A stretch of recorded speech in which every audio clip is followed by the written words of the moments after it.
The easiest way to visit Bologna badly is to think that a plate of tagliatelle, 2 towers, and Piazza Maggiore are enough. They are 3 real, powerful images. But Bologna becomes small if you reduce it to that. 1 meal, 1 photo under the towers, a quick walk, and then you leave. The problem is not seeing too little. The problem is seeing Bologna without following its thread.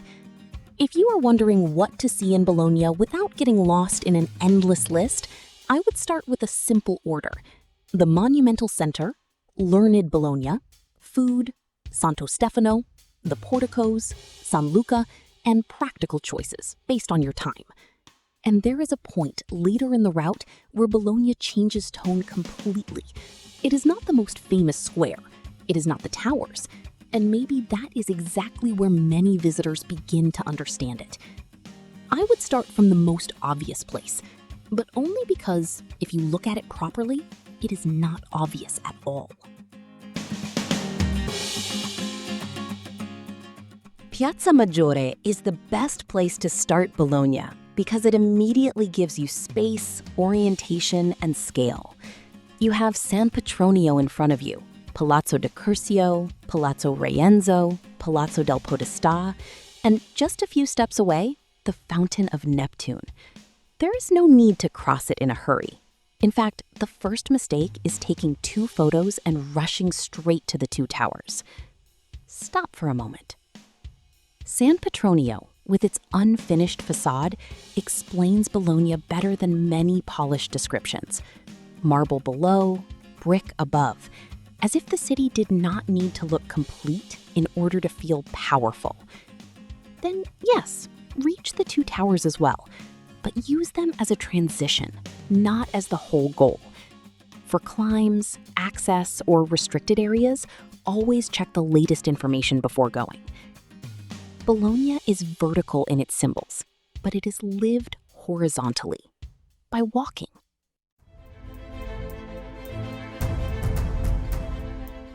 Just a few steps from Piazza Maggiore, there is one place I would almost always include on a first visit: the Archiginnasio. Not because it is another historic building to add to the list, but because here you understand one of the city's strongest identities: learned Bologna, the university city, used for centuries to mixing students, professors, conversations, languages, and ideas. Entering the Archiginnasio changes the rhythm. Outside, you have the square, the voices, the porticos. Inside, you find courtyards, coats of arms, staircases, and rooms that reveal a less immediate Bologna. The anatomical theater, if open, is a very particular stop. Intense, connected to the history of medicine and the study of the body. If you like unusual places, it is worth it. If you want a lighter visit, focus on the main spaces. If you still have a few minutes, move toward Via Zamboni. That is where learned Bologna stops being memory and becomes everyday life again. This is a real choice: photographing Bologna or trying to understand it.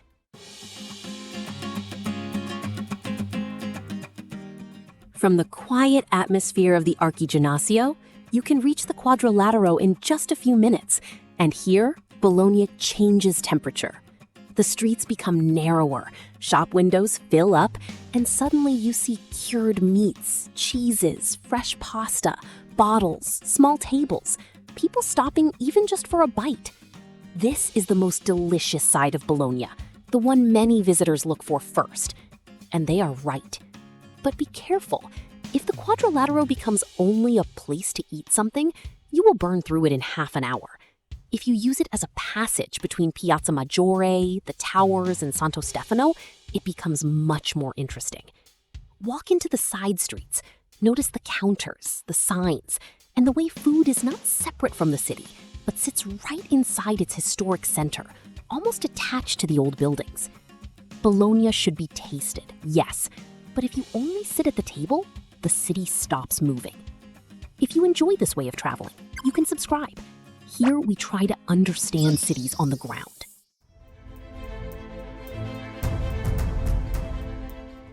This is the point I mentioned at the beginning. It is not the loudest place, it is not the easiest one to sell in a thumbnail, and it is not the first image many people associate with Bologna. But for me, Piazza Santo Stefano is one of the moments where the city truly changes tone.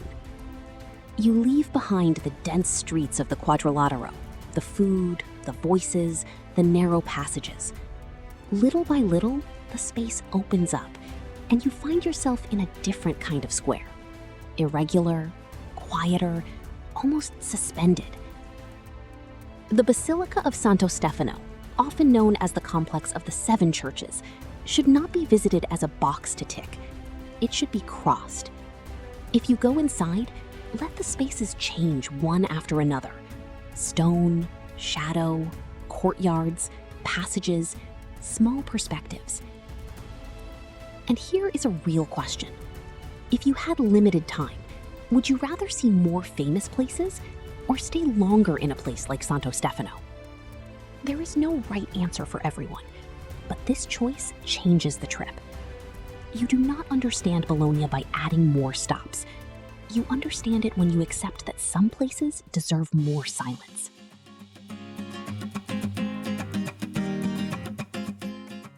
After Santo Stefano, the second reversal arrives. In Bologna, maybe the most important monument is not a monument at all. It is the Porticoes.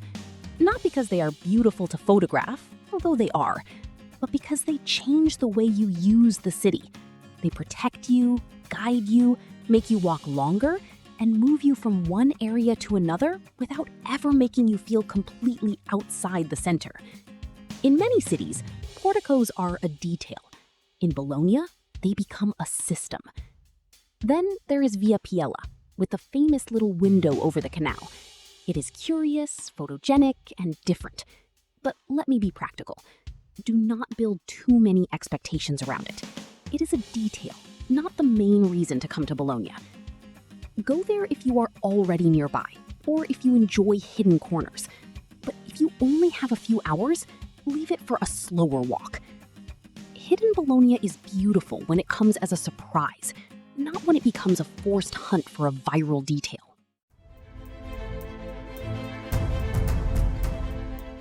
San Luca is one of the most important choices to make in Bologna.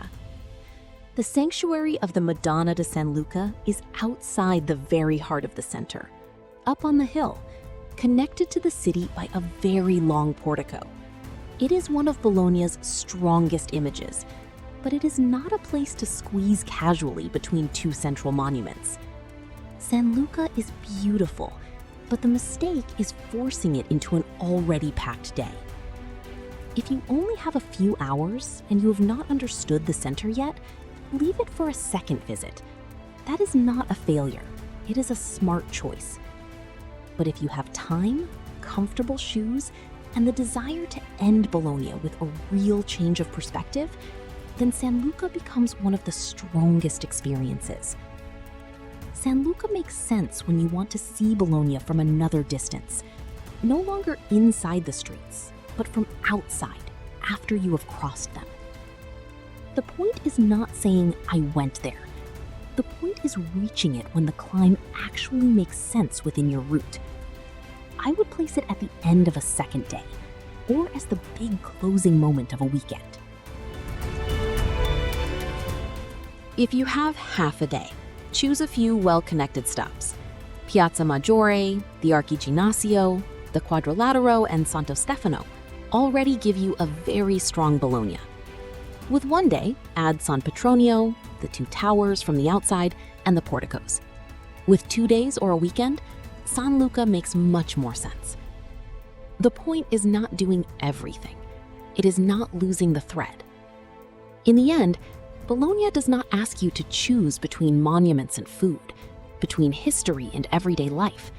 It simply asks you not to separate everything. And maybe that is what stays with you, more than the list of places. If you had to choose only one side of Bologna for your trip, which one would it be? The monumental center, the Quadrilatero, Santo Stefano, the porticos, or San Luca? Let me know in the comments. And if you enjoy travel guides made for real trips, not just for collecting places, you can subscribe to the channel. Bologna is not something you consume in one meal. You understand it one portico at a time.